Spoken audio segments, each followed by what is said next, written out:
Hello, dear students. Welcome to the online class for the students of BA Part 2 English Literature. In this video, we are going to study a poem named My Grandmother's House, composed by an Indian poetess, Kamla Das. So, in this video, we are going to take some brief introduction about Kamla Das and her style of writing, and in the next video in the forthcoming videos we will study the poem's text. So on your screen, students, you can see a brief introduction in a text form about Kamla Das. Kamla Suraiya was born on 31st March 1934 and was died on 31st May 2009. Popularly known by her one-time pen name Madhavi Kutti and married name Kamla Das. So initially Kamla Das' maiden name was Kamla Suraiya, and after her marriage she was known as Kamla Das. She was an Indian poet in English as well as an author in Malayalam from Kerala in India.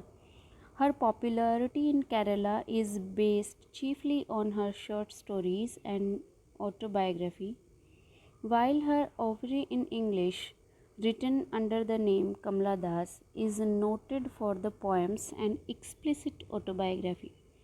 She was also a widely read columnist.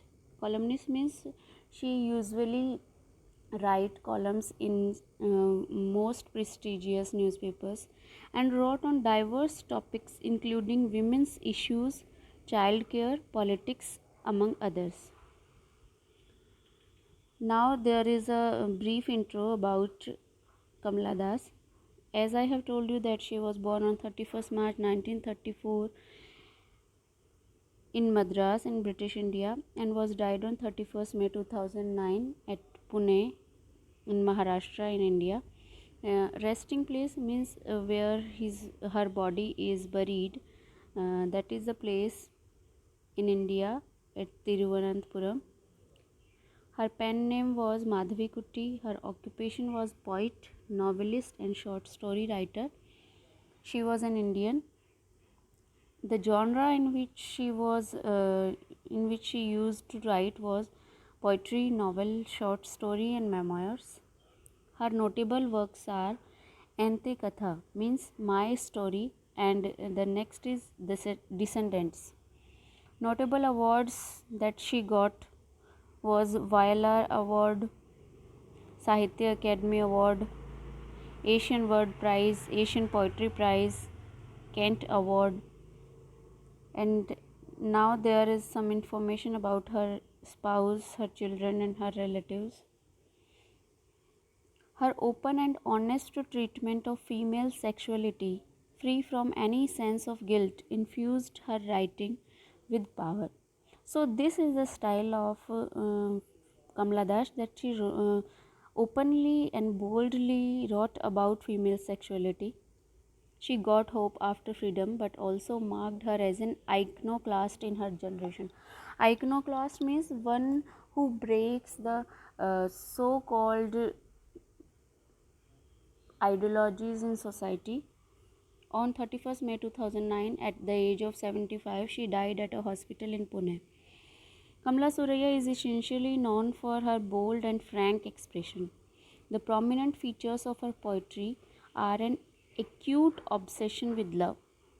So this is first point that you should notice, that acute obsession with love, and the second is the use of confession.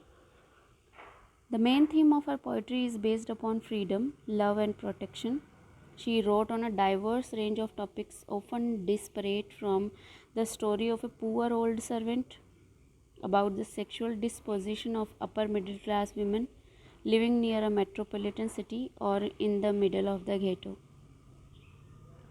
Now there are some list of some awards that she got.